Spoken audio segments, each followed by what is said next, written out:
धन्यवाद धन्यवाद करते प्रभु को। हाँ, और एक बार फिर से ये आज का वेडनेसडे का ये बाइबल स्टडी में आप सबको स्वागत करता हूँ। फिर से प्रभु को महिमा मिले। और हम लोग स्थिरता के विषय में बात कर रहे हैं और मैंने बताया था अगर हम स्थिर रहते हैं तो स्थिरता के 7 बेनिफिट बताए थे जो हमने बात की थी कुछ दिनों से इस बाइबल स्टडी में कि स्थिरता, अगर हम स्थिर रहेंगे तो हमें उसके 7 बेनिफिट हैं। जैसा पहला बेनिफिट है हमारा, जब हम स्थिर रहते हैं आत्मिक तंदुरुस्ती, हाँ, सामर्थ्य नया हो जाएगा। हाँ, तो पहला क्या था? आत्मिक तंदुरुस्ती। पहला जो है, अगर आप स्थिर रहते हैं, प्रभु में आप चल रहे हो और आप स्थिरता से उस काम को कर रहे हो, कंटिन्यू प्रार्थना कर रहे हो, अपना कोई भी मीटिंग आप नहीं छोड़ रहे हो, जैसा प्रभु ने आपको ठहराया है वो कामों को आप करते जा रहे हो, तो पहला क्या हो जाएगा आपको? पहला बताइए, आत्मिक तंदुरुस्ती। आत्मिक तौर पे आप तंदुरुस्त हो जाओ। अगर इस पे खुल के कहें तो आप शैतान से लड़ सकते हो, आप हार नहीं मानोगे जल्दी से।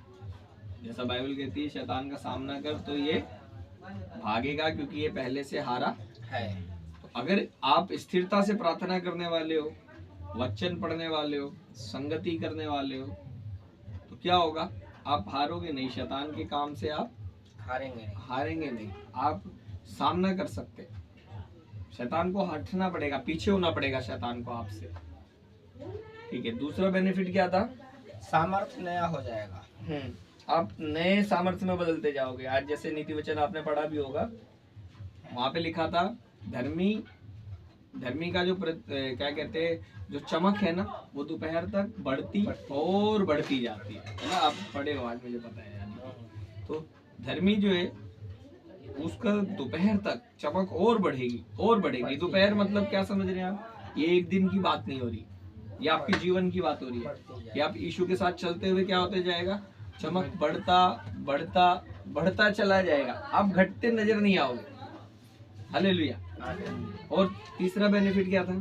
स्थिर रहने से वादा पूरा होता है। हाँ, परमेश्वर ने जो वायदे आपके जीवन में रखे हैं वो पूरे होते हैं। कई बार आप देखोगे प्रभु के दास लोगों के द्वारा कुछ भविष्यवाणी हो जाती है आपके लिए, या फिर परमेश्वर की ओर से आत्मा में आपको वचन मिला होता है कोई, ऐसा में पूरा होता है ना। तो अगर ये तीसरा बेनिफिट है, आपके जीवन पर वायदे पूरे होने लग जाते हैं परमेश्वर के, अगर आप स्थिर रहते हो तो। हालेलुया। चौथा बेनिफिट क्या है?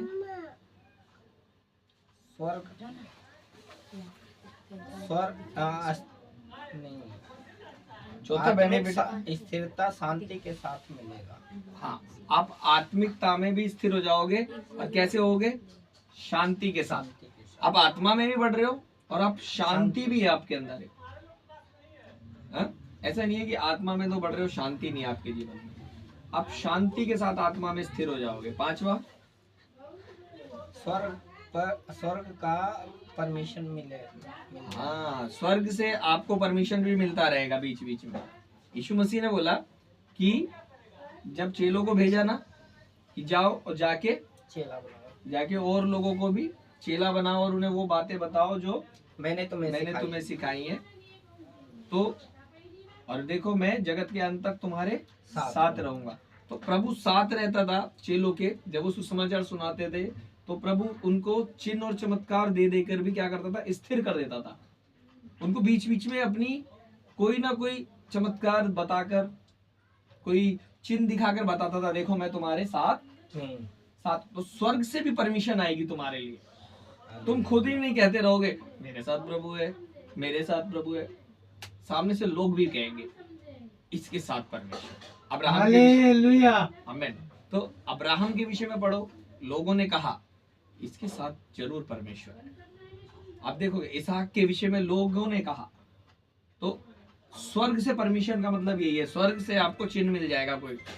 ऐसे यीशु जब बपतिस्मा लेकर पानी में से ऊपर निकला तो क्या हो गया? भविष्यवाणी हुई, ये मेरा प्रिय पुत्र है ना, मैं इससे प्रसन्न हूँ। एक जगह जब यीशु का रूपांतर हुआ, जब चेलों के साथ पहाड़ पर प्रार्थना करने गया, वहां पर भी भविष्यवाणी हुई, इसकी सुनो, ये मेरा प्रिय पुत्र। स्वर्ग से परमिशन मिलेगी आपको। हालेलुया, है ना।